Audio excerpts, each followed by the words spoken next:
There it goes. Okay, here we go. We're going live. All right, we are live. Fabulous. So now what I'm going to do is minimize this and share my screen.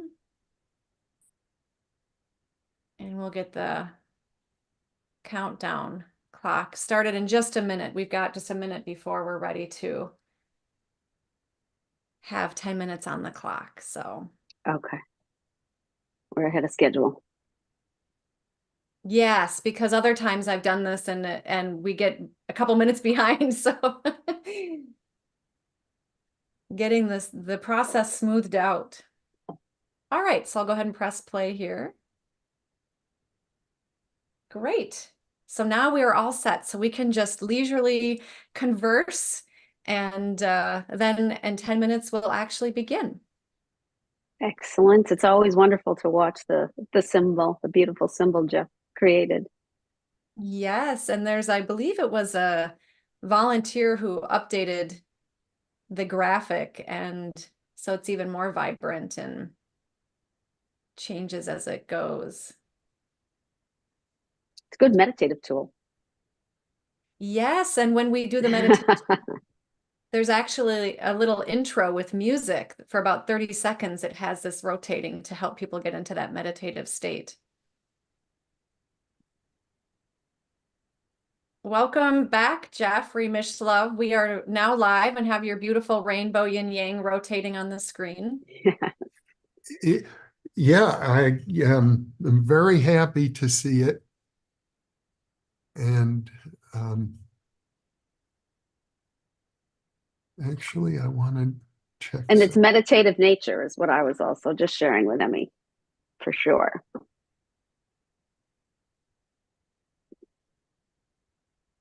Yes, it's very, very calming and contemplative. Mm-hmm.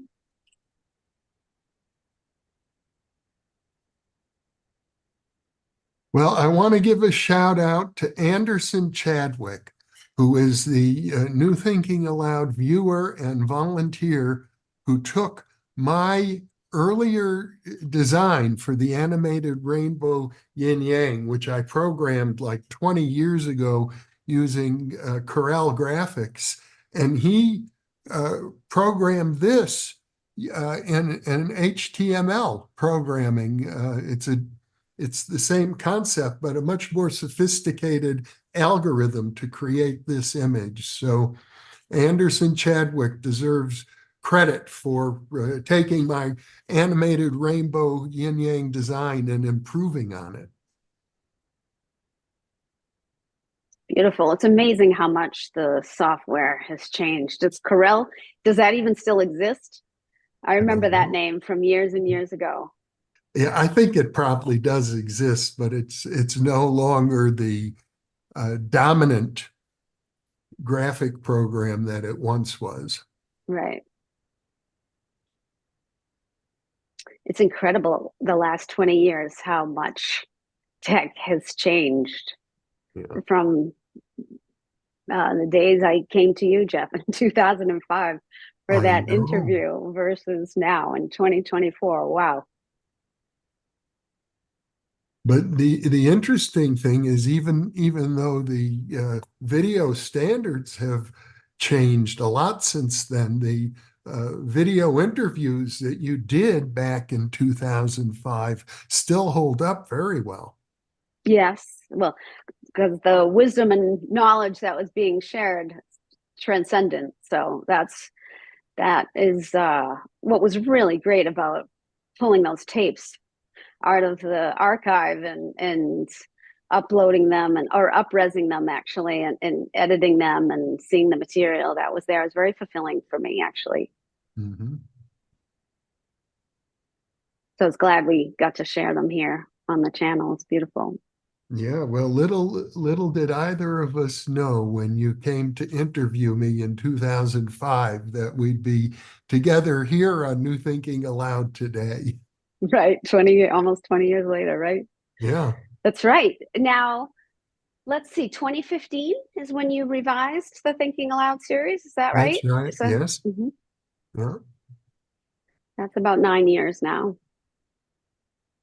that's right. Yeah, we're entering to be precise, in May, we'll enter our 10th year. Okay. So it's been 9 years. And I'll tell you an interesting little development. I shared briefly with some of the viewers, but when I first created this channel in 2015, I put this little 3-minute video up explaining why I'm doing it. And what I said is that I got this doctoral diploma in parapsychology, a unique diploma from Berkeley. Subsequently, nobody else has done a doctoral diploma in parapsychology. And it's my hope that someday there will be parapsychology programs, graduate programs, the way I envision it, which is, even though hundreds of people have done parapsychology research, it's almost all done sort of as a branch of experimental psychology. And I viewed parapsychology as something much larger, something connected to the perennial traditions of mysticism in every culture. And and I said, I don't think in my lifetime there will be programs in parapsychology the way I envisioned it. But someday I hope this video archive we're creating, when those programs do happen, probably after I'm gone, our video archive will be there as a resource. And now we're at a point, actually, where it looks like we're going to launch a doctoral program in parapsychology, an interdisciplinary individual program, very much like along the same lines as the one I did at Berkeley 44 Incredible. years ago. Yeah, yeah, beautiful. Like, and we'll be here to see it and actually maybe spearhead it and guide it into being as well at this point. I mean, you've already done so much to guide so much Yeah. information, but to continue its guidance. Yeah, beautiful. That must feel fulfilling. That must feel incredibly fulfilling. Well, it does. It feels at least very encouraging because it hasn't happened yet. I just see green lights. I see Yeah. that the conditions are available so that it can happen now. And I'm working closely with one, maybe two colleges in California to bring that about. Beautiful. I'm so happy for you, Jeff. I know I've shared that with you, and I know it's a big intention of yours and very exciting to see it actually come to fruition. And I know, having worked with you for the last several years, that some of your viewers ask you about how they can get trained in these topics. And so whomever you choose to partner with, or however you go forward with these programs, perhaps that might be a pathway for people interested in doing what you've done. I would love to see 1,000 flowers bloom, as they say. I think the time has come. Parapsychology and psychical research have been around now for 150 years and consistently on the fringes, even though some of the most prominent scientists in history have been involved. The opposition has been so strong, and I see that the zeitgeist is changing now. Maybe because of programs like ours, the general public, I think, is more open to the phenomenon that we talk about every week than I think it has been in the past. Yeah. Yes, and perhaps it's a confluence because also the suffering, the amount of wars, the way the mind is being utilized for constriction and dualisms that don't serve our heart center or our common humanity, and the work of parapsychology mysterious phenomena, really believe helps open people beyond very, very limited views of what culture defines, and it is very expansive. So, yeah, I think there's a confluence of many, many avenues coming along here. Yeah. Yeah. Well, we're about to go live soon.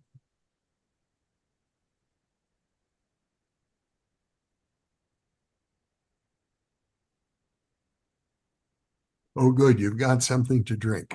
I do. I have a couple things. So do I.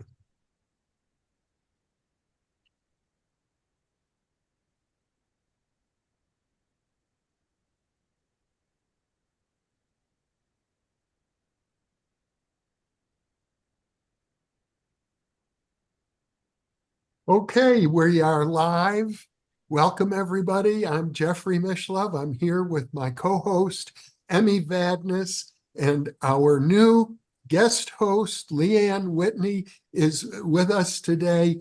Leanne is not just a yoga teacher, she is a teacher of yoga teachers. She specializes in teaching yoga philosophy to yoga teachers. Leanne is also the author of a wonderful book called Consciousness in Jung and Patanjali, comparing Western depth psychology with the ancient traditions of yoga in the East. Welcome, Leanne.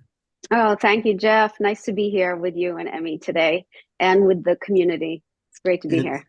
Thank It you. is a real pleasure for both of us to be with you and to share your depth and your wisdom with our viewers. So thank you for making yourself available. I know that in recent months we have released 4 of the videos that you made. And the interesting thing is that you made those videos back in 2005. And in fact, back in those days, long before I launched this YouTube channel, you came to Las Vegas, where I was then living, and interviewed me as part of a documentary you were preparing. This was long before you went back to school yourself and earned a doctoral degree in psychology. So you've been a filmmaker, you've been a yoga teacher, and now you're an author and a psychologist. That's right. Right. How much life has happened in the past 20 years. And the beautiful part about this confluence now is, boy, in 2005, when I came to you, I was so fulfilled being a filmmaker and making a film about the evolution of human consciousness. I loved all those interviews I did. We had traveled to some spiritual sites like Varanasi and Machu Picchu, but I didn't know how to cut the third act. So I had a detour and detour I thought anyway, and went back to university, got a graduate degree in depth psychology. I had loved Jung for years, Carl Jung, the great depth psychologist from Switzerland. And then I had also been studying yoga and meditation since '98. So when I went back into university in 2008, it felt like a really strong detour. But it was very fulfilling to write my book, Consciousness in Jung and Patanjali, and to really get to the root of the similarities, but also the differences between Jung and Patanjali. And publish that book and work as a depth psychologist and a transformational coach all these years, as well as a yoga teacher. And now it really feels fulfilling to be here with you as a guest host on the channel and coming back to, I feel like it's sort of a return to what I was rolling out in 2005, to interview yourself, Gary Zukov, Russell Targ, and Peter Russell. And also Paul Van Ward was in the movie. I think he's also, he was a colleague of yours at the time. So it feels like a return home in so many ways to where I was at that time. So I'm so grateful for this opportunity and being here with you and also Emmy and the other colleagues here. So very exciting for me. We've come full circle, you might say. Yeah, exactly. Exactly, we have. Yes. Well, here's a question that's coming from one of our viewers, Francesca Aerosmith, Mhm. who says that she's currently doing yoga teacher training and wants to know what advice you would have for a new yoga teacher. Wonderful. I would say now she's already immersed in her program. So there, at least in the United States, some of the programs don't focus on the philosophy as much, although if it is through Yoga Alliance, there are a certain amount of hours that schools must provide towards the philosophy. But I would say just what Patanjali says. It's a balance of always the practice and non-attachment. So as you move forward in your teacher training, practice, practice, practice. Yes, while you teach, but continue your own practice. And I would encourage any new yoga teacher to study the Yoga Sutras, get several translations if you can. Some of them are even available online in PDF format because it really is the underpinning to the asana, which we focus on a lot in the United States. It's one limb. It's only comprises about 3 or 4 sutras in total. But what Patanjali is directing people towards with mastering the mind and senses is so important for our human evolution. And then I also believe it really makes you a really robust teacher. So definitely learn the anatomy, learn it well, and learn the cues, but also to be able to pepper your classes with philosophy and psychology will really help students a lot. You know, my mother was a yoga teacher, and That's right. and the funniest thing is I remember being a very angry young man back in the early years of my adulthood in the 1960s, first getting into college and in the 1970s. And I saw a psychotherapist and he said, you know, what's your problem? And I said, oh, I'm upset because I didn't get born into a family of yogis. And then my mother became a yoga teacher and taught yoga for 30 years after that.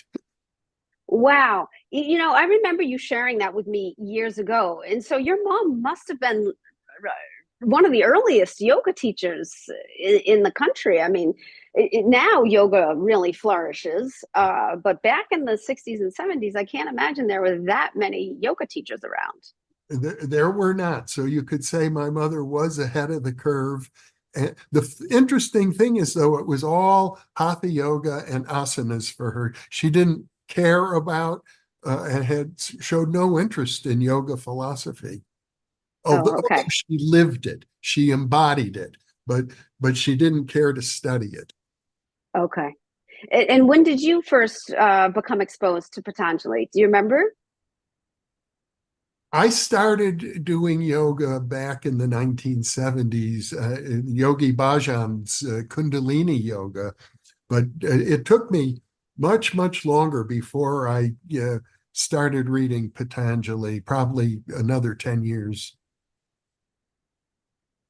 But back in the early days when I was doing radio, I became very familiar with Swami Ramurti Mishra, who had published his own translation of the Yoga Sutras.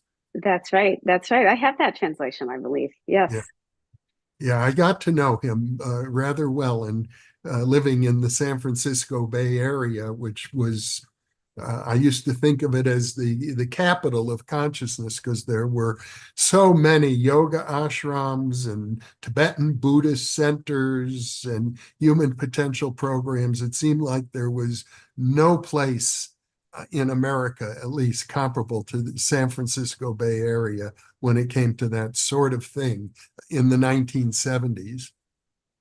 I bet that environment felt fantastic. Incredibly nourishing, Yeah, as a matter of fact. yeah, I bet. I just want to say welcome to you, Leanne, joining New Thinking Aloud. It's lovely to get to know you through Jeff, and I really enjoyed your conversation you had with him back in, was it 2005? Is that correct? Oh, Was yeah. it? Yes. When I went to Las Vegas, yes, that was Yeah. 2005. Yeah, and I'm just wondering if you could also share a little bit about why you are joining New Thinking Aloud as a guest host and what this will do for you and what you hope to bring to the audience. Well, why I'm joining is because of that, what we were just talking about with the full circle nature of it. It just feels so right. Um, yes, it feels just so right. So impossible to say no to. I feel very aligned with continuing my work from 2005, having conversations, which really align with the through line of New Thinking Aloud, right? Conversations on the leading edge of knowledge and discovery. It's really a lane that I feel at home in, and the conversations I hope to bring towards the channel, to the channel. Well, if I could start with some of the folks that I already have lined up, I'm looking forward to bringing in researchers from HeartMath who work on the mind-heart unity and coherence. Coherence of the heart and mind, as well as global coherence. Also scholars of Vedanta. I'm bringing in a leading scholar who works in applied mathematics, but has also had many mysterious experiences, precognition, as well as an out-of-body experience. So to keep moving the channel forward in all aspects that I believe, Jeffrey, you focus on, which is the consciousness studies, the spirituality, the parapsychology, and of course, consciousness studies, you can come at it from so many different angles. You can come at it from the applied mathematics, but also through psychology, through neuroscience. And so my work also is really right at the intersection of all those disciplines. So I'm going to bring in people from a variety of disciplines that work at the intersection mostly of all those same fields that Jeffrey is interested in. Well, we're very blessed to have you with such a strong background in yoga. And I know you also have your doctorate in psychology and you're also a transformational coach. And I understand that you're going to be starting a coaching certification program. Is that correct this year as well? Yes, that's right. That's right. Yes, this fall, it will be our first cohort. We have already enrolled, I think, half the number that we're keen on enrolling. So it's a very exciting program. I've been a transformational coach for a very long time, over a decade. I love to work with people in the transformation and integration space, both through the depth psychological approach, but also very much so through the yoga philosophical and psychological approach. And I bring in various disciplines, attachment theory, neuroscience. And I think now is the time for that field to grow, the transformational coaching, that as the evolution of consciousness, I believe, continues to flourish. As we were saying earlier, I feel like this is a moment. You know, there's a lot of suffering on the planet. The mental health crisis in the United States has proliferated, also in Europe. So this is a great time to train coaches and have people be more supportive to themselves and to their community as we continue to transform into a better mental health space. And also, I mean, I want to say it's great to be here with you as well. So thank you so much for your warm welcome and everything you've done to make me feel at home here in the community. So I appreciate it. Thank you. Oh, definitely. Yes, I love what you're sharing. And myself, in having a background in healthcare and also working in the space in the healing arts, I really applaud and encourage and what you're doing. And I'm grateful that you're going to bring that also to New Thinking Aloud. And I also feel like the term that is not always mentioned and sometimes literally can be romanticized, but it doesn't necessarily have to be, that is love. And I think that there's all we really, what the world needs now is love. And I really do believe that that is certainly a mission of mine. Like, it sounds very in alignment with what you're sharing as well, is to help reduce suffering, to help people to feel more at comfort with themselves, more love for themselves, so that they can then in turn have more love for others as well. 100%. I mean, that's what we embody is what we offer our community. So the work always starts inside for sure.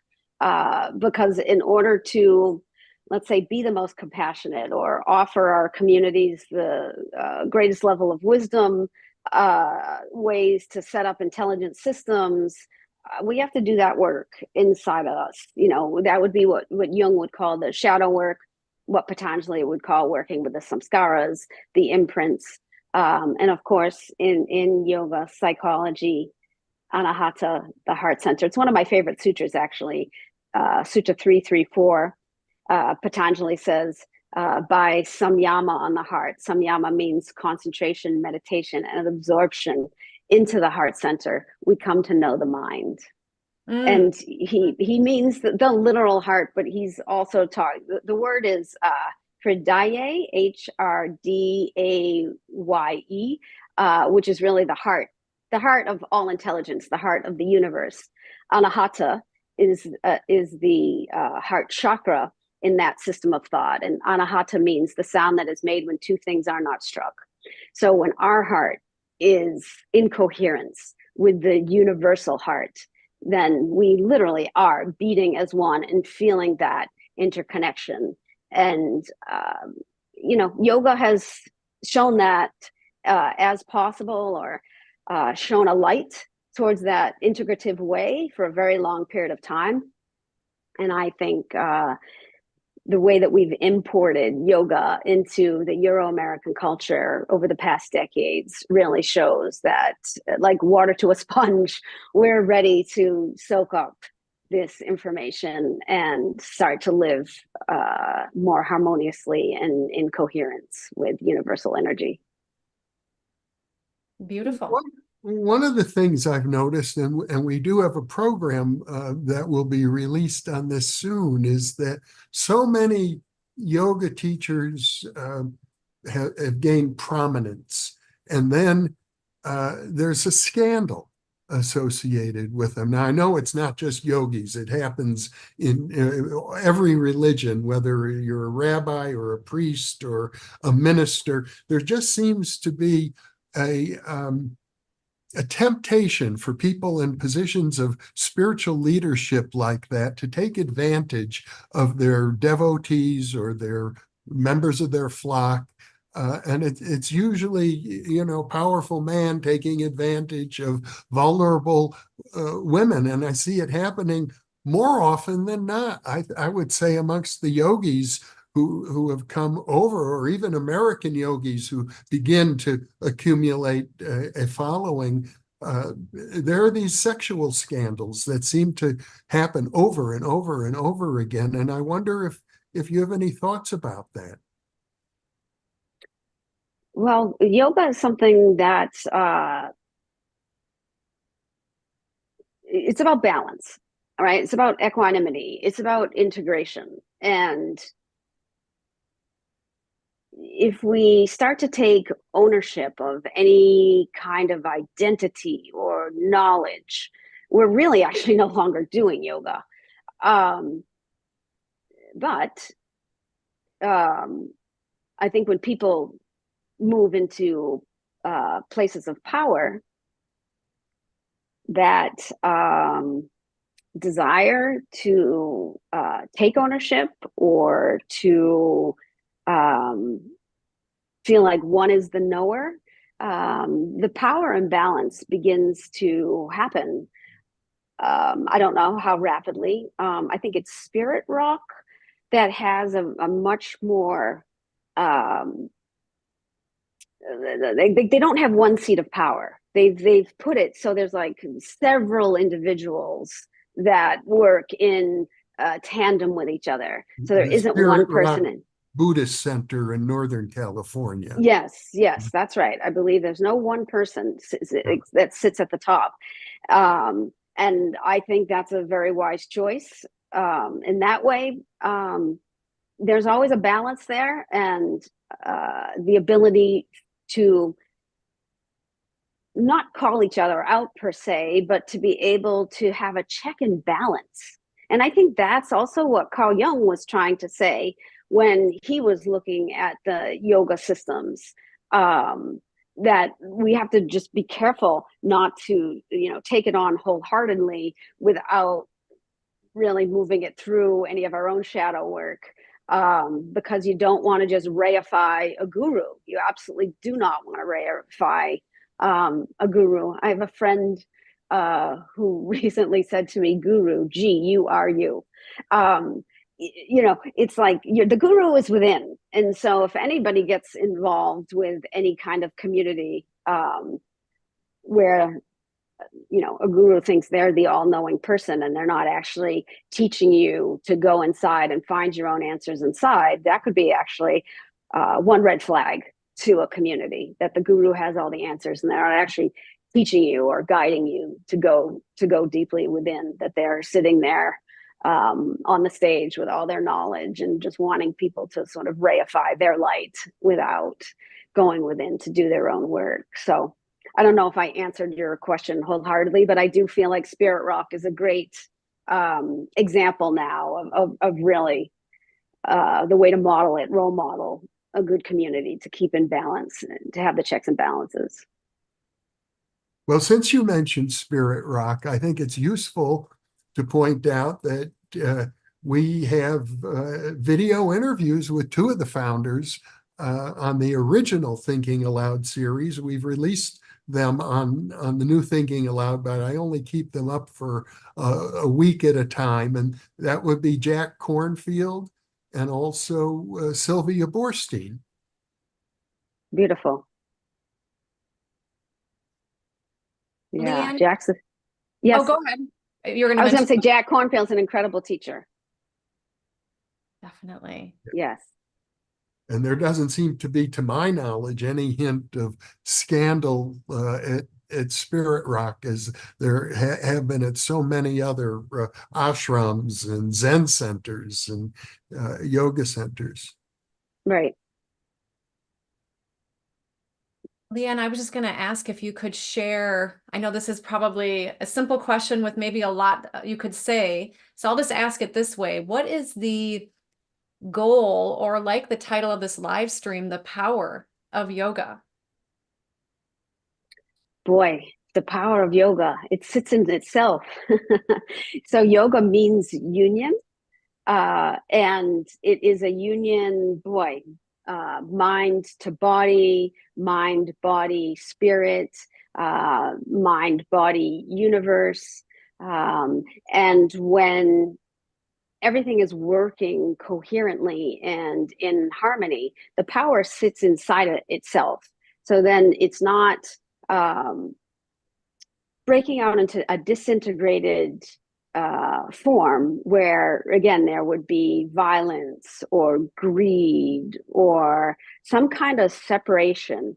Everything is separated enough so you can differentiate the parts, absolutely, but not so they're so differentiated where they're dissociated.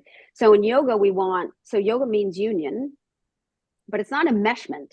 So we want both the differentiation and the linkage.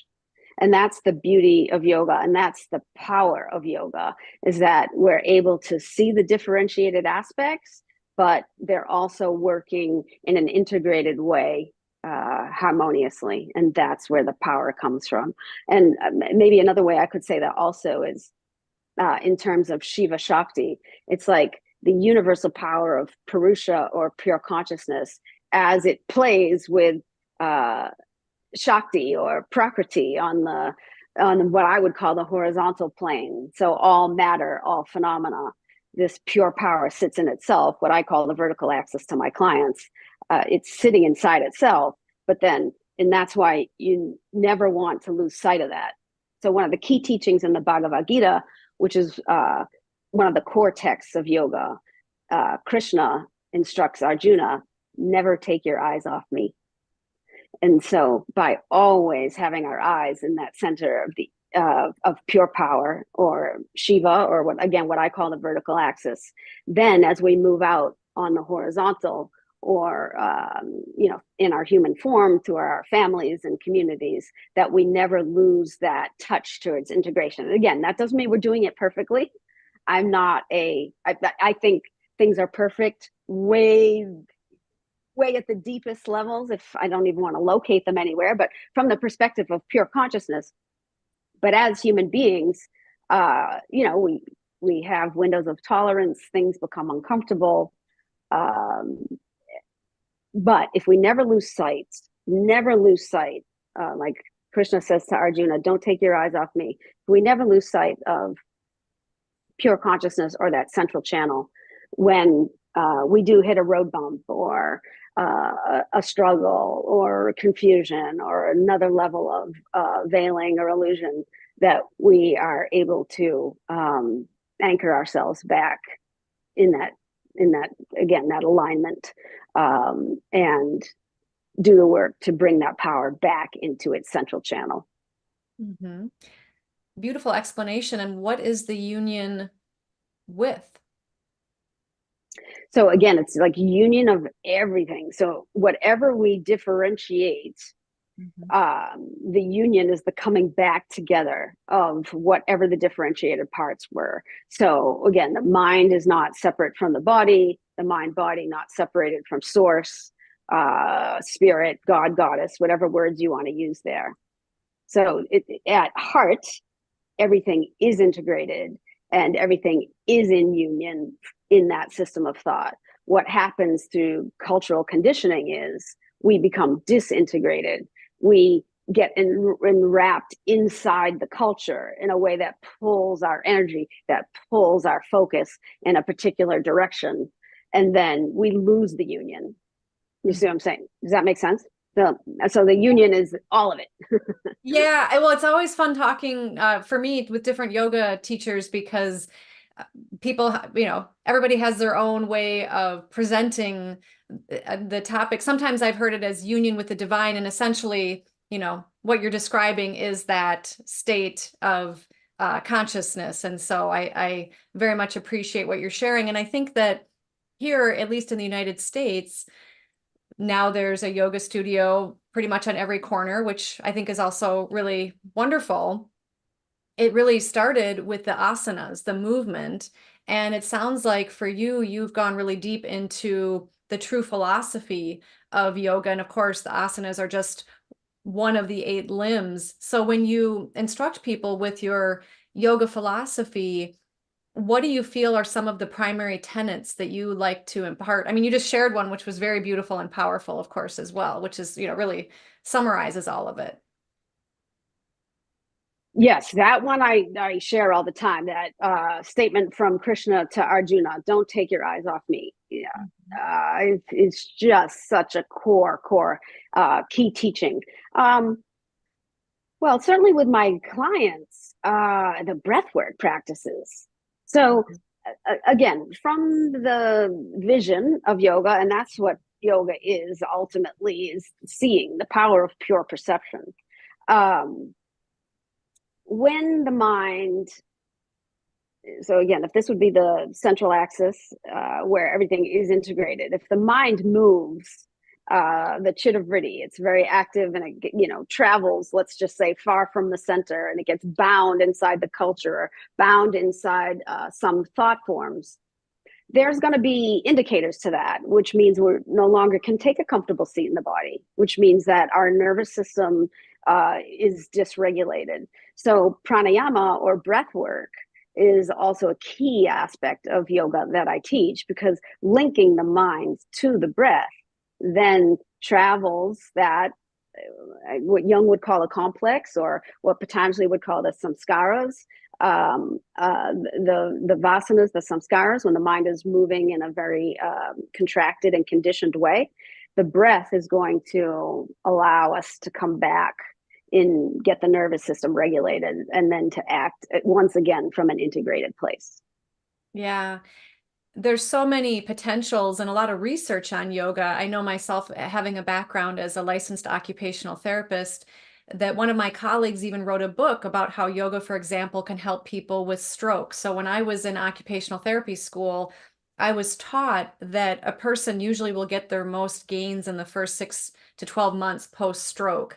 But she's found in her research now, over 100 research studies, and she also overseas PhD students as well, that people sometimes even status post 10, 20 years from their stroke, once they start engaging with yoga, but not just the asanas, but all of the 8 limbs, and really using that all in a cohesive fashion in how yoga is presented, that some people who were maybe not able to have as much physical function are starting to regain more of that function. And some people who had really a lot of their emotions impacted. One of the terms that is used as emotional lability, when somebody has a stroke, that they can just start crying and they don't know why, or they can, of course, very, understandably have great suffering from grief and loss of their functional ability.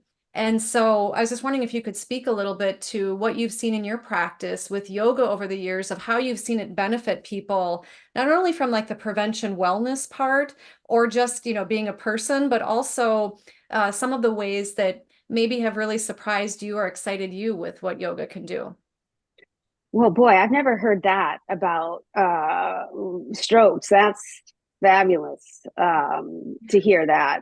Um, uh, Mostly what I work with people on are relationships. So it's typically a relationship to oneself, or a relationship to one's boss, or within one's family system, or with one's partner. And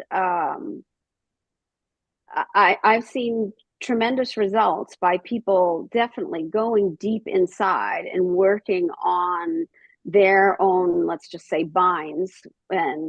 Um, and I will say, one area that complements this really well in Western science is attachment theory. So even though yoga teaches non-attachment, there is something very important about those initial bonds that happen within the family system. Because babies need to learn how to co-regulate with their primary caregivers. But when people go inside and they do that deep inner work to understand like where the blocks come from, and again, they can come from these really early childhood woundings. People get the freedom to move that energy along different lines. So where it was bound in suffering before, they're able to release that energy and move it into a more joyful and relational. So relationships become much more satisfying and fulfilling. That's one area for sure where I've seen people make tremendous progress. Can you share what co-regulate is? Because I think that is such it really dovetails into New Thinking Aloud and what Jeffrey Mishlove has been studying and practicing for so many years, parapsychology, about how we're all really interconnected. Yes, sure. Well, I'll share it actually from womb on out, right? So when we're babies and we're growing inside our mother's womb, the research shows that the baby is already greatly impacted. So if there's a mother's suffering from tremendous anxiety, already that child is forming with high cortisol levels. And once a baby is born, those first days, obviously hours, but months, and even into the first year and a half, 2 years, to be seen, to be soothed, to feel safe, to feel secure is so important for that child, because we're not born knowing how to regulate our own emotions. We learn that through a co-regulatory experience with our primary caregivers. And so if we have a primary caregiver that's suffering from lots of anxiety or has a tendency to have avoidant behavior, the child will pick up on that and won't learn the skills of co-regulation, because they're not being taught. Again, it's something that's taught, something that we have to learn, something that we come out expecting to learn, actually. And so when that co-regulatory person, primary caregiver, is not there, then that's how systems can start to dysregulate, and dysregulate over time through the family system. So it's very important, if somebody has grown up in like insecure attachment, that they find communities that allow that regulation to happen later on in life. And safety and trust is the key part of that, which actually speaks to what Jeff was saying earlier about these yoga communities that end up not being safe or trustworthy. Because in order to do this kind of work that we're talking about, true integration and sitting inside the power of yoga, trust and safety is paramount. And so safe community, obviously safe homes, safe families are really important. So we can come into coherence with each other, because and that's what the research shows is, there is coherence that's regulated through our heartbeats, and only safe community is going to provide that kind of coherence. Yeah. I want to just comment on something you said, and we have other viewer questions that we want to get to as well. You mentioned attachment, and I'm curious what thoughts you have about how we do need to be attached to each other, but then there's also that we need to be, or not need to be, but there's also this theory of detaching. So I'm wondering if you can Yeah, speak to that a little bit, because it does seem to be a little bit of an oxymoron.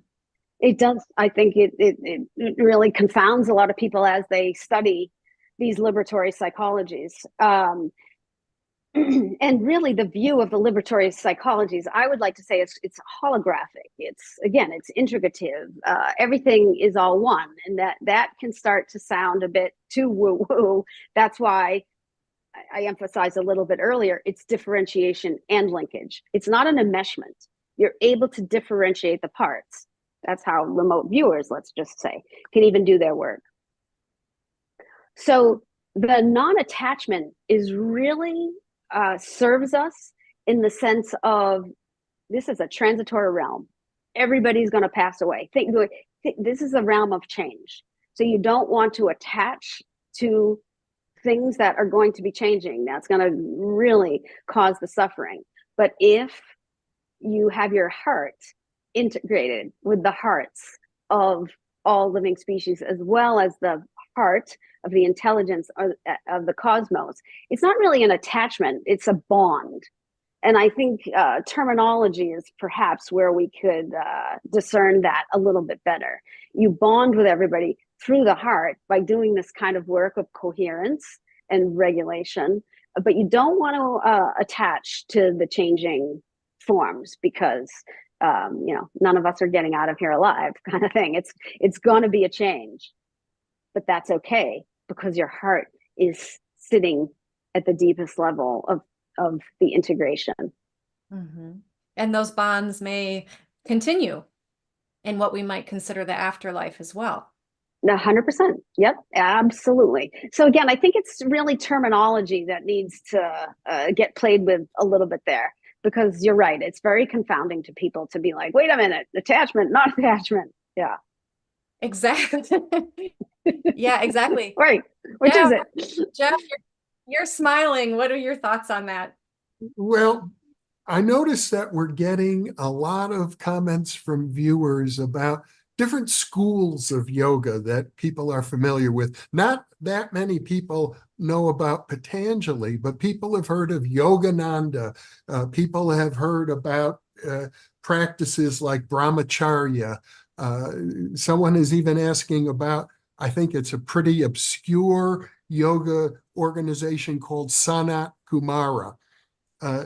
So do you have a sense of an overview of all of these different lineages? They practice yoga, and many of these lineages, while very much related to Patanjali, they don't necessarily go back to Patanjali. They come from elsewhere. That, I mean, yoga itself is much older than Patanjali.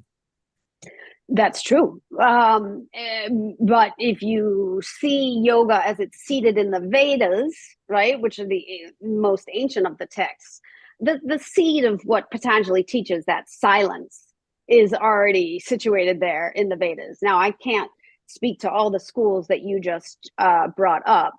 Oh, sorry, one more thing. Also, the Mahabharata, which I think predates Patanjali's yoga.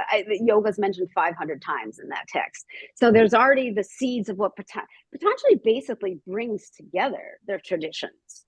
He's really bringing the Vedas, Buddhist thought, Sankhya thought, and putting them all together from what I can tell. I don't know all the lineages you just mentioned. I do know Yogananda, though. I'm blessed to live here in Los Angeles, which is, and I'm very close to one of the ashrams. And Yogananda was an amazing teacher, I think. I would recommend his body of work to anybody. The Self-Realization Fellowship and all the texts that come with it, his translations of the Bhagavad Gita. Because Yogananda was, as any good yogi would be, very integrative. So he folded in the teachings of Christ. You know, he went way beyond just teaching Patanjali. He taught yoga situated in its most beautiful form of integration and the heart and wisdom. So, and nobody, you can't go wrong, I believe. It's my personal opinion, but I believe you cannot go wrong with Yogananda. Yeah, thanks for mentioning Yogananda. I recently did an interview on New Thinking Aloud with Rizwan Virk, who wrote a book called Wisdom of a Yogi, Lessons for Modern Seekers from Autobiography of a Yogi. And he was commissioned by a publishing company in India to write a book that was for the, I believe it was the 75th anniversary of Autobiography of a Yogi. So if people haven't checked out that interview, definitely have a listen to that. And what I love about what he did is and why he was asked to write this book is he put sort of a modern spin on the relevancy of the stories and Autobiography of a Yogi. And there are many fabulous stories in there about telepathic communication, levitating saints, people who can bilocate. And I'm just wondering if you have any comments on some of those abilities that you maybe have seen or experienced yourself with yoga. I definitely have not myself bilocated or produced any vibhuti. Ram Dass was a big teacher of mine, so I always really enjoyed his stories from being with his teacher Maharaji in India.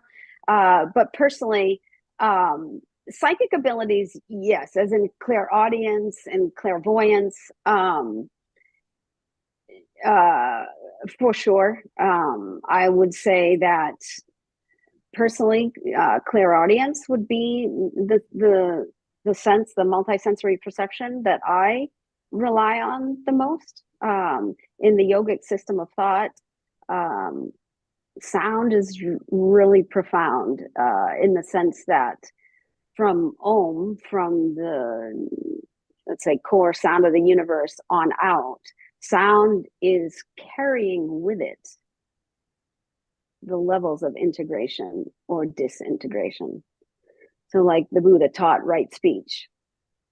This idea that clairaudience is, we can pick up on somebody's honesty or dishonesty, and maybe, you know, as we go into yet another presidential election year in our country, you know, multisensory perception, and maybe when we think of the advent of AI and the deep fakes, it's like yeah, multisensory perception is becoming more and more and more and more necessary. That we are moving beyond the five, we're in need of moving beyond the five senses, because we must be able to hold a compass steady towards the highest evolution of humankind at this point. And I'm not in any way I love ChatGPT.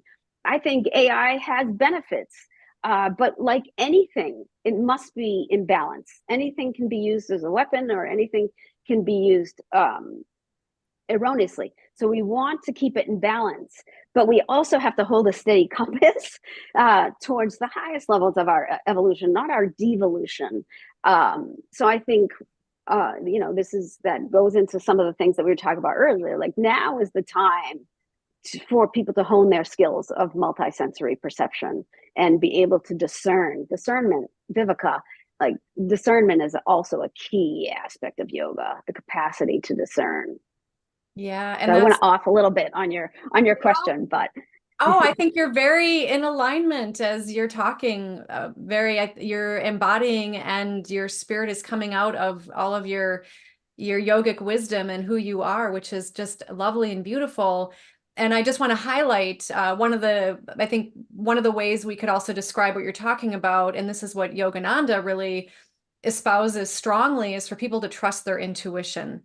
And that's really, I think, also what you're talking about. So it isn't just about being able to perform these fancy feats and so forth. However, they can indicate that we do have abilities beyond what we consider our normal senses. oh, 100%. So a couple things just to dovetail back on that. So Patanjali has a whole chapter of Vibhuti-pada, which is the third chapter. So the first chapter is Samadhi-pada, which is basically an overview of what absorption is and integration.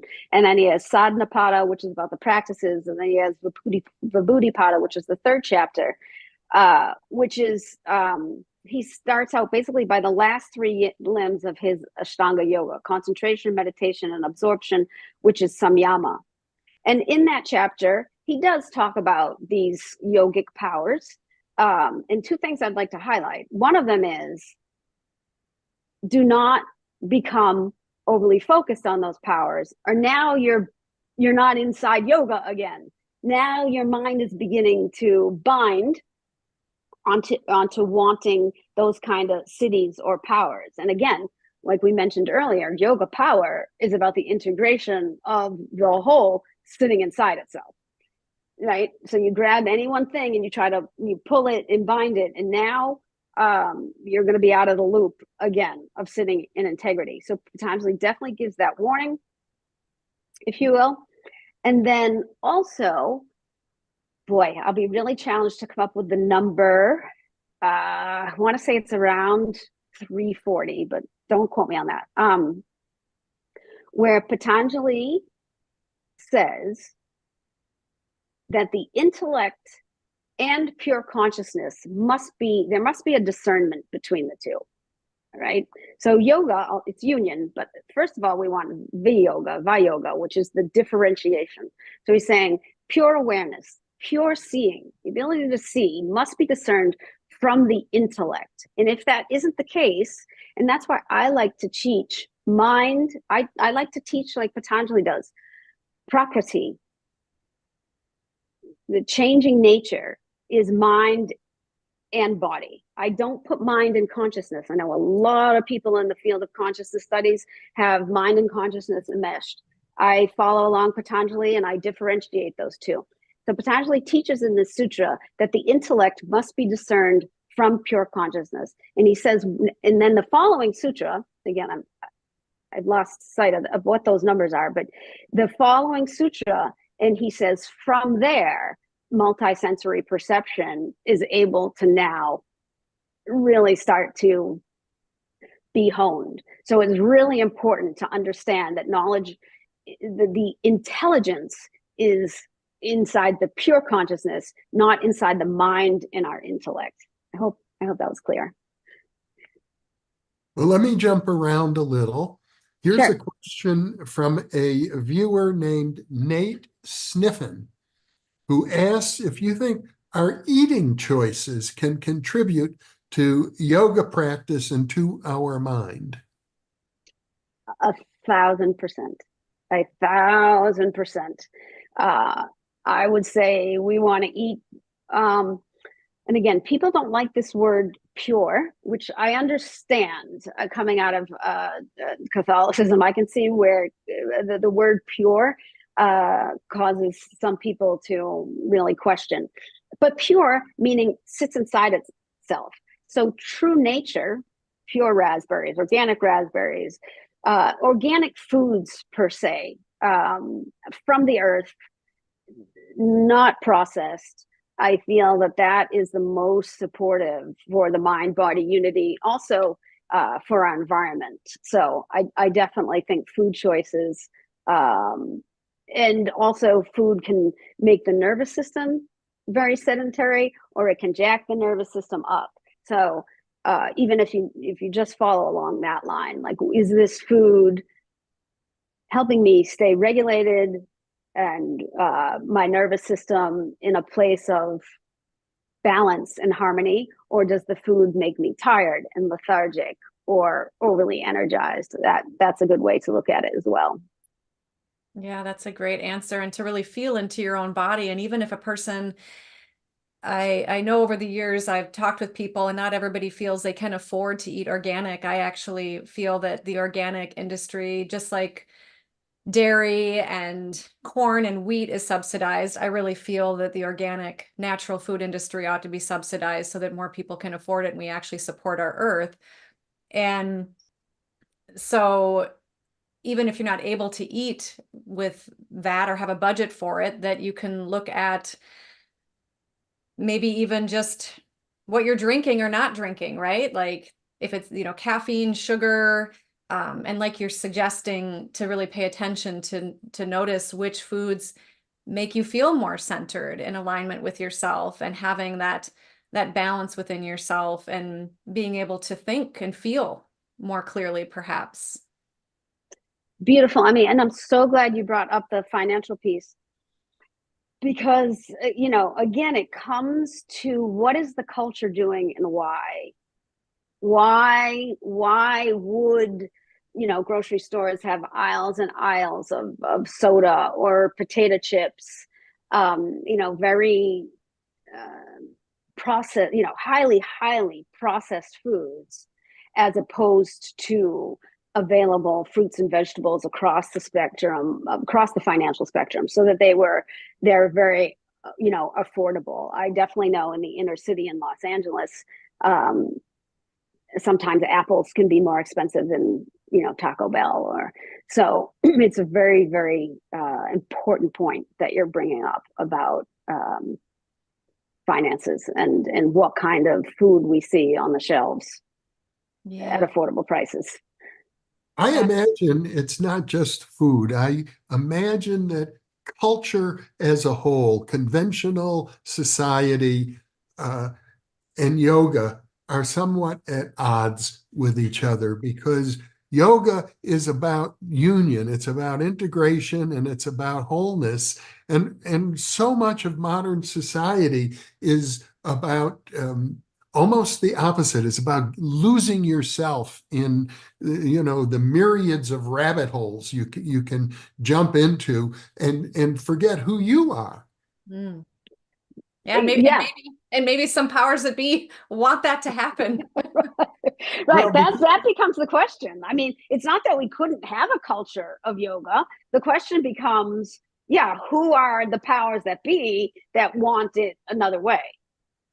Well, it seems obvious that the economy requires workers, and so many people. I think the Studs Terkel survey showed that 99% of all workers are unhappy with their jobs. Yeah. So conventional society, meaning people who want to see the economy going, they need people to stay and be workers, instead of doing in effect what Timothy Leary argued, tune in and turn on and drop out. Right, right, right. And also in a democracy, if it's running properly, when we say who are the powers, I mean, it's us. That's why we have to get to the polls and vote and really do due diligence on, who we're putting into these elected positions. If we truly want to see a robust, healthy society and an economy that works with that robustness, not one that necessarily has the power structure I guess I mean really decentralized. financial power, I guess is what I'm suggesting, who has the money for advertising and what we see on television and primarily magazines and so forth. And I agree. And this is why I'm so grateful to be aligned with you and Jeff and the other people on New Thinking Aloud and all the volunteers and audience members, is that I think that we all recognize that we are very powerful within ourselves. And that's, I think, one of the main reasons we're all here, is to help empower each other. Yes, this community. Yeah. That community is where so much of the transformation happens. Yes, it's individual, right? We do the work, again, what Jung would call shadow work, taking apart or seeing into the complexes, what Patanjali would look at as the samskaras, sitting in the fire, the mental pain, but sitting in it to do that inner work. But the community is what provides the environment and what reflects back our common unity. So when we find communities of care and communities that want people to be in that central power and the multi-sensory perception flourishing, the more communities like ours that can form around the world, the better. Or the more people we can fold into our community here, the better. Yes. We have a question from a viewer named Mike Alpha, who asks, and this is a great question. He says, Leanne, what, in your opinion, is the purpose of our lives on Earth, and he adds, on any other planes of existence? Oh, that's an easy one, Leanne. You're going to ace this. Well, the way that I would answer that is life is being, is reality. And the purpose is situated inside of itself. It's life. We get to taste the peach. We get to eat a strawberry. We get to be with each other here in beautiful community. Life is delicious in and of itself when that reverence is kept. Again, it's sitting inside itself with that reverence. And I happen to believe that the meaning and value are also there. And this goes back to our earlier conversation about the heart center. So when we are aligned, regulated, balanced, and the heart center is open and we are co-regulating in community, I don't see, to me, that purpose is just so delicious that I don't see any other. But I'm not saying there isn't one. That would be my answer. In other words, the purpose of life is to live life fully, is what you're saying. To live in I mean, again, our hearts are beating, and it's that resonance, that the coherence between all of us. So it's to live it fully in participation. And that's not to repress the suffering, but to understand it in the context of where is life lived in its fullest, in its most regulated, in its most integrated capacities. And that's its purpose, is to live. Now, I think some people would say they take yoga to be not a humanistic practice, but a religion.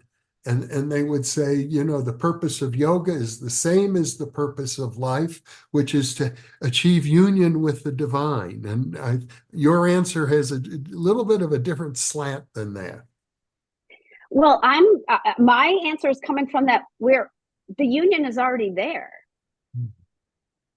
So the purpose and the practice of yoga is when that union has been lost, when there's veils coming over, when there's some kind of contraction.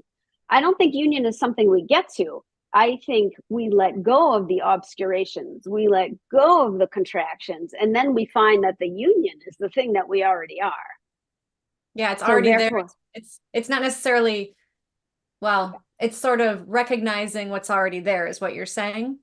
yes, exactly right. Exactly right. Mm-hmm. Yeah, Beautifully put. lovely. Yeah.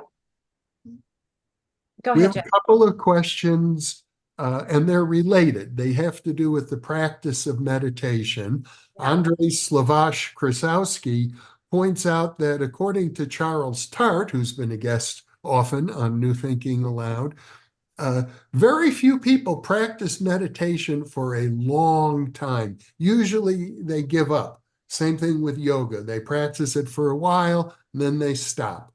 And here Roxanne M., another viewer, says, why does meditation make us dizzy? She gets dizzy apparently when she meditates. So there's this issue of two issues around meditation, why people don't stick with it and why it makes some people dizzy. And also, I'll just mention in passing that we're at the top of the hour. We're going to continue for another 30 minutes. I'd like our viewers to know that. Okay. Thank you for letting us know about the time too. Well, I would say for meditation, there's so many different types. And it is a commitment. It is a commitment. So we've talked several times about the idea of culture. We now live in a culture that's called the attention economy. That I don't know, I didn't do this research, but apparently if you watch a documentary called The Social Dilemma, that the minds behind things like Facebook, those little red dots that we see, they put them there on purpose, not to break our brains per se, but maybe as if we were always in Las Vegas playing the slot machines. They knew that they were grabbing people's attention in that way. So we have to be very, very, very aware about, it's 2024. This is the culture we're sitting inside of, that it is now being, called the attention economy, and everybody's vying for our attention and to sell us more things. So it is a commitment to set a schedule, or again, there's no rigidity here. So I'm just going to throw out certain suggestions. Limit social media use, limit phone use. Because what you want to do is find an environment. Again, environment is so much a part of whether, I guess we could call succeed at mastering the mind or not. So one thing to do is like structure the day, or limit social media use. So you set yourself up for success. In other words, what are the ways to set yourself up for success? And so much of that has to do with environment and community. I understand some people live in rural places. They don't live necessarily in urban environments. If it isn't an urban environment, and you have meditation studios and yoga studios, and you have yet to engage with those communities, try them out. Try them out, because a lot of times that's what can get you there. And that's what can get you to stay committed to the practice. Again, limiting social media use, making sure the food that you're eating is supportive to sitting in a practice, not eating a heavy meal right before you sit into practice. So yeah, I would point to environment. Make sure you're doing everything you can to set yourself up for success. And if there's still a challenge, remember again, big picture, it's like it's heart center. So intend the day to be one of loving kindness. Like Dan Siegel, the amazing teacher out of the Mindset Institute at UCLA, says integration made visible is kindness and compassion. Compassion is hard won, I think. It's something that we develop over time when we have healed our heart. You can always, always, always aim for kindness. And so if meditation is still a challenge, try aiming for kindness during your day. And that's also going to take you really far on the path of yoga. Mm-hmm. It seems to me, actually, in fact, it's true in my case, I stopped practicing yoga because I developed some spinal issues. And, you know, some of the asanas, the twisting, for example, I could tell was not healthy for my spine. And actually, I'm pretty sure you'll find in the psychiatric and medical literature, for some people, it's not recommended at all. That yoga meditation could, for certain people, trigger states of anxiety or panic or something negative, and that maybe people who stop that practice are actually following their intuition, and they realize that for themselves, for whatever reason, they need to do it, something a little different, and not just always by the textbook. Yes, very great point, Jeff. And I do think yoga oftentimes, maybe, you know, in its earlier formations, was taught more directly one-on-one. So that the teacher was able to stay on pace with you and know what you needed. While meditation is an amazing tool, you know, Patanjali lists several kinds, of which what I said, like about the kindness, he also has a sutra where he talks about sort of being neutral towards evil, or having compassion towards people who are suffering, having joy for people who are happy. So there are other sutras that people can pick up on if the asanas aren't, like you're saying, ultimately supportive, or meditation is too challenging. There are other places to start with, for sure. Yeah, I came to yoga. I was one of those people who would take yoga classes at like a community center or the gym. And then I finally went to a BKS Iyengar studio here in the Twin Cities. There's the St. Paul Yoga Center, and most of those teachers were taught either by BKS Iyengar themselves or somebody who was trained by him. And what I love about that form of yoga, and there's many forms that do this, I'm sure, is that they use different props. So that, for example, Jeff, with your spine, it makes me think about, to Leanne's point, that if you had somebody who was working with you more closely, and of course, maybe it wasn't the right thing for you, and obviously need to trust your intuition, but there are many ways for people to be able to do various poses. And I learned that some people just naturally go into certain poses very effortlessly. And it's almost as though their mind, body, and spirit is just meant to go into that. And then others, they really struggle. And our teachers, many of them who practice for 20, 30 plus years, would share their own vulnerable spots of the particular asanas, so that it helped the rest of us be more accepting of where we were in that process, which is also, you know, a big part of yoga as well, right? Is that self-love and self-acceptance piece, which is probably Oh, something else in, you know, yogic terms. absolutely. And there's chair yoga. There's, yeah.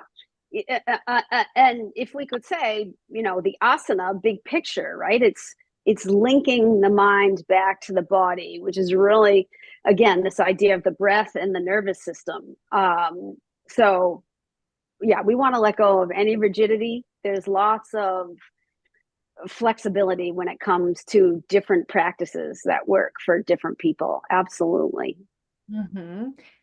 On that point, what would you recommend to somebody where yoga might be new to them and they would like to begin, since there's so many different styles, schools, centers, where would you suggest they start? Well, do the research in your local area for sure.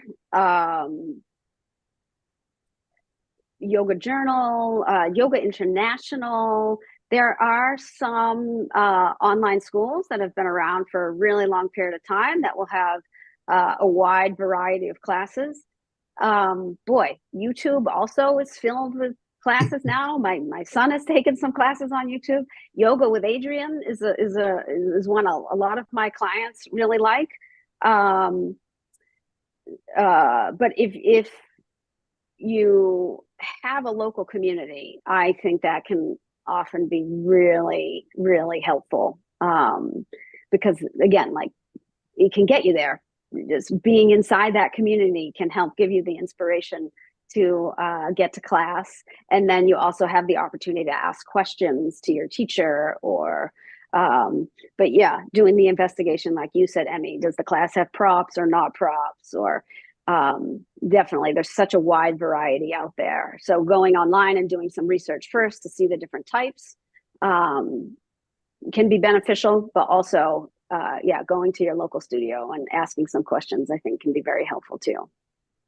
So circling back to the meditation question, I don't know if this was quite answered. Somebody was asking about dizziness and what you might suggest with meditation with that. And then another person, Jeannie May, is asking, is meditation the same as being in a state of flow? Oh, I love that. Yes, it is. Yes, it is. Ramana Maharishi would say, you call it meditation now, but meditation is your true nature, and your true nature is integration, and it is a flow of integration. And when you're out of how do you know you're out of the flow? You're going to bank up on rigidity or chaos. Your mind is going to become contracted around something, or you're going to be overwhelmed and in chaos. So yes, you call it meditation, but it's a flow of integration. And that's what meditation aims you to do, to calm whatever, to unbind and calm whatever is busy, to bring it back into absorption, into its integrative state with the true nature of pure consciousness. The dizziness, always back off if it's not right and it doesn't feel good. Again, that's like using our own intuition to know, no, this is not something I'm to push forward into. I would suggest also, again, what's the food that's being ingested beforehand? Is it a lot of coffee, black tea? Is the nervous system already highly activated? So what foods and drinks have been ingested is one way to look at it. Then the other thing I would suggest actually is yoga nidra. That might help. Something where you're lying on your back and you're doing a focus on the different body parts. But again, first of all, I'm not an MD, and some of these questions can be hard because I'm not in person with the person. So I would recommend an abundance of caution, but to definitely look at what other food groups, and possibly if you haven't tried yoga nidra, that one might be very helpful because you're on your back and you're breathing and being directed to tune into all your different body parts, and that may calm the dizziness. One of the paradoxes of yoga is, on the one hand, practically all the swamis, Yogananda, Muktananda, etc., Lovananda, Nityananda, all the famous swamis have Ananda in their name, which is bliss and love. And so the idea is that the perfection of yoga, one becomes filled with this joyous, blissful sensation. And then on the other hand, we have Kundalini, the rising of the serpent energy up the spine. And many reports now coming out in, you could even say, the psychiatric literature, at least psychiatrists who are open to it, say, Kundalini symptoms can be the opposite of blissful. They are signs of awakening often, but they often are also painful or disruptive. And many people who are having Kundalini symptoms want them to go away. Yes, very important point. I was so blessed very early on in my journey to be exposed to a book by Gopi Krishna called Living with Kundalini. And Gopi Krishna documents his journey with meditation and Kundalini awakening. I don't remember if it's Ida or Pingala. So in the system of thought, there's three nadis, three pathways that are the major pathways: Ida, Pingala, and Sushumna. The internal, the external, and then this middle integrative path. We want Sushumna to open, and when Sushumna opens, then there's a balanced pathway happening there. But if Ida or Pingala opens, there can be a very uncomfortable situation that happens. So if anybody's listening who might be experiencing something like that, I highly recommend Gopi Krishna's book, Living with Kundalini. And I think you're bringing up a really good point, Jeff. It's like, first of all, do we train our yoga teachers well enough to be able to guide people and facilitate people through this opening process? Because it does have various elements to it, and they are embodied. It's not, the mental, emotional, and physical are all working in harmony and integration together. So preferably, again, you want to work with a teacher one-on-one or in some kind of guided situation. So you would have a reference, a source of reference for that, for sure. Now, in your book on Jung and Patanjali, if I recall correctly, there's some suggestion from Jung, who said that yoga is wonderful, especially for people in Asia, but Westerners might find that it's not appropriate for us. We come from a different culture, and when yoga is transplanted from the East to the West, why, there are many adjustments that need to be made, because it's coming from a tradition of thousands of years of a particular cultural orientation. For example, the idea of the guru, the idea that you give your guru absolute obedience and reverence and treat your guru like a deity. That's an idea which you just said we should avoid, but that's an integral part of yoga as it's been practiced in Asia. Yeah, well, let me be clear. I'm not saying necessarily we should avoid it if it's a trustworthy guru. I think it can be very, very helpful if the person is trustworthy. But ultimately, you never want to give your power away to another. And to me, that's what a good teacher is doing. It would never want your power of admiration, or because that teacher ultimately knows the knowledge is in you too. The knowledge is situated in all of us. So yes, the right guru in the right time, I think definitely can be helpful. Now, I agree with the cautionary tale of Jung, but I also know he was at the very early stages of the very early translations of the Yoga Sutras. So he wasn't exposed to the translations as we have them today.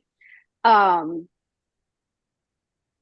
I also, in his system of thought, he does continue to reify the intellect, which is always going to bring one into a dualistic spin.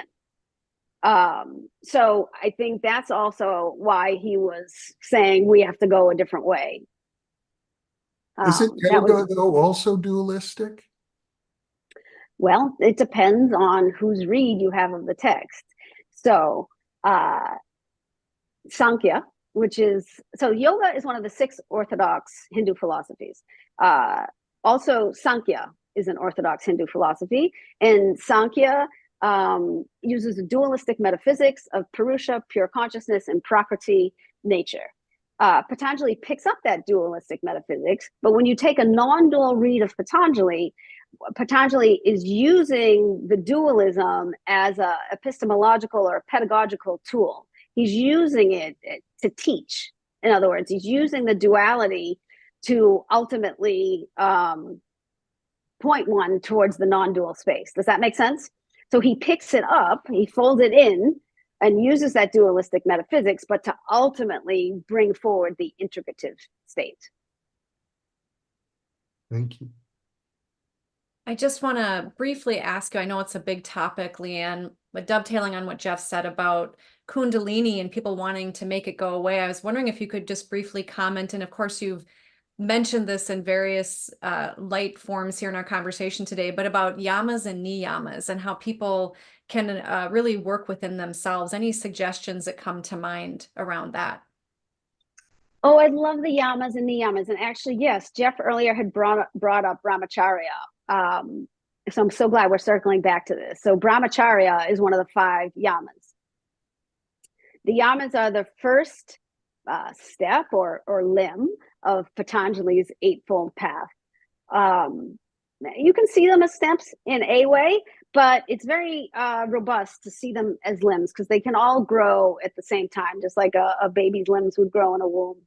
But there is also a genius to the way he lays them out. So the yamas, which I once heard a talk by Maharishi Mahesh Yogi, who he translates yama as administrator. But yama also is the god of death, and it really means the end. So Patanjali starts his beginning at the end. And those yamas are nonviolence, truthfulness, non-stealing, brahmacharya, often translated as celibacy, and it can be that, but also walking in the awareness of this highest reality. Never, again, Krishna to Arjuna, don't take your eyes off pure consciousness. And then non-greed. So by putting that as the first step, Patanjali is pointing to the fact that that's what pure consciousness is. It's sitting inside itself all the time. It's non-violence because it's not playing a game against itself. It's not stealing against itself. It's sitting in an integrated form inside itself. And really, when we understand the geniusness of that sutra, that in here, so he's got, the end situated as the beginning.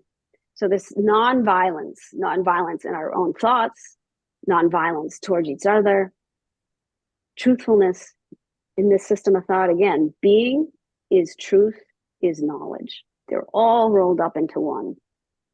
You don't want to steal from it or be greedy because, again, it's all integrated. So cosmos, noosphere, mind, community, don't take what's not yours. Energetically, physically, all of it. So the dance can dance in harmony. And then the niyamas are the second limb, which is really the beginning, which is purity, contentment, tapas, which is fire, sitting inside pain as a means of purification, study, which means self-study as well as textual study, and then Ishvara Pranidhana, which is surrender to God. So purity, and again, I can understand why people, really get triggered by that word. But this whole I like system of that. thought I is, like that word, Leanne. oh, good. I'm glad. I think that's a lovely word.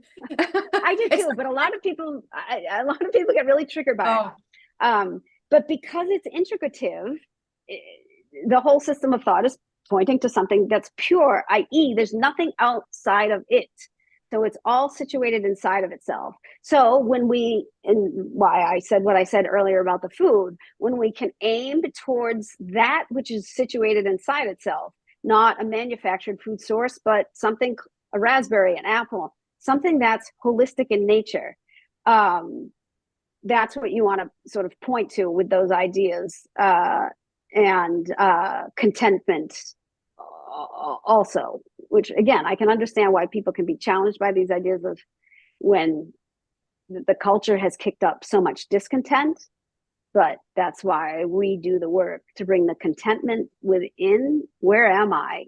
That's the discernment, locating one's energy field in a particular culture at a particular time. That acceptance and that contentment allow one to have that power situated in its integrative home, and then we can act more powerful as a community together by wanting that contentment to expand out. I know you said yamas, niyamas. Was there another part to that question? No, Did I you get to it? covered it. It's really good. And maybe just intuitively you're picking up on it. I'm just wondering, and I know we just have 7 minutes left, and I want to get to one more viewer's question as well. I have one more of my own. I'm just curious how you would describe what samadhi is. Okay, so samadhi, the best description that I know of is absorption. So it's a placing, putting together, if you will. I'm kind of from the non-dual lens of yoga, it's very tantric, really. It's not about renunciation of the world. It's about being, and that's why I answered the question about purpose and just life.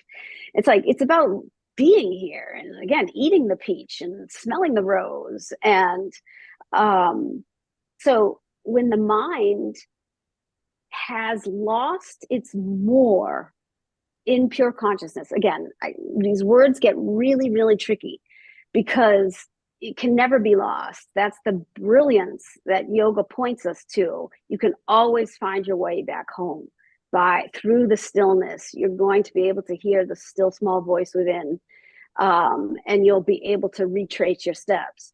But when the mind is bound in some object, some thought form, something that is reified, or some cultural ideation, the yoga is pointing us to let that go, because that has no alternative but to cause suffering, because it's a binding. And then you reabsorb those thought forms back into pure consciousness. So that's what samadhi is that state of all of the thoughts have been unbound and reintegrated, if you will. Again, they are always integrated at the deepest level, but at the level of the waves, if you will, or the moving mind, they're reintegrated back into the field out of which they arose. Beautiful, Leanne. Yeah, Paul LeMay is suggesting that purity, he's a person listening right now, purity can also be reinterpreted in the West as virtuousness. I don't know if you would agree with that or not. Well, I do think in Western terms, it would be virtuousness, because we're talking about nonviolence, we're talking about non-greed, we're talking about non-stealing, and I think that would be considered virtuous in our culture for sure. Mm-hmm. And I just want to squeeze in this last question here. We just have 4 minutes left, and Jeff may have some of his own as well. Tao now is asking, do you think that Yogananda and Jung have similarities? Boy.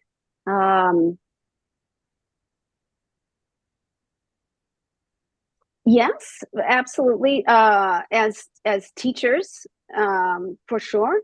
As teachers that aim to point one towards wholeness, point one towards, I want to say, resolving suffering, even though in the Jungian system of thought, he didn't ever believe that suffering could be resolved. That's one key difference between Jung and yoga. Yet he did aim to assist people in healing their suffering, undoubtedly. Also, yeah, as teachers of good mental health, I definitely think there's some similarities there. Ultimately, Jung went a different direction. He went towards alchemy. He studied yoga for a period of time, but as the years went on, he put his direction on the Western tradition of alchemy. So there's no ultimate synergy in the teachings or the path. However, Jung was the one, I believe he coined the term, and Jeff might know this. I believe he coined the term synchronicity, but he certainly is the one who brought about the theory of synchronicity. And so although he may have turned, he left a living, breathing body of work. It wasn't sewn up like 195 lines in the Yoga Sutras. Jung left us with 18 volumes of a collected works, and many more papers on top of that. In Patanjali's got 195 lines. but uh, again, the synchronicity is a way where Jung and yoga come back together, and I would imagine Yogananda would also, because he teaches to integration. Again, synchronicity is a Jungian term, but I would imagine that Yogananda would see that term as very, very yogic, that everything is moving in a synchronous manner. And if I could add, I know we're at the end here, but if I could add one more thing, Jung would say that synchronicity is these meaningful coincidences. So like they happen in rare occasion, but he did on a footnote in one of his papers say if the mind body spirit unity were to be proved, he would have to revision his theory on synchronicity, because synchronicity would be something that would be always and ongoing. So again, I think Yogananda and Patanjali both would really sort of appreciate that teaching from Jung. Wow. I like the theory of synchronicity, very important in parapsychology. And with regard to the cities, the powers of yoga, if you think of them as well as synchronistic, then you don't have to be attached to them. A synchronicity comes when you need it, and then you can let go of it. You don't try to make synchronicities happen. You just appreciate them when they do. Yes, the truly, otherwise, again, it's all synchronistic. It's some are more meaningful than others. Some pop through with more of a vigor. Absolutely. I would wholeheartedly agree. Well, Leanne, it's been a joy to be with you today and to share your vast knowledge of Patanjali with the New Thinking Aloud audience. And I'm delighted to be able to say that you're going to be back in front of our audience many, many more times, both as a host, and I'm sure from time to time we'll interview you some more. Oh, thank you, Jeff. It's such a pleasure to be here with you and Emmy. And I love this community, everything that it stands for. And it's a pleasure to be here. And I look forward to bringing the interviews forward and for sure sitting down with you again for any of these kind of dialogues. Much appreciated. Excellent job, Leanne. These were a lot of great questions, and I really appreciate you bringing so much of your beautiful light and presence, love, and inspiration to the New Thinking Aloud audience in our community. Thank you for being with Thank us. you. Yes, thank you, Emmy. Thank you. And for those of you listening or watching, thank you for being with us, because you are the reason that we are here.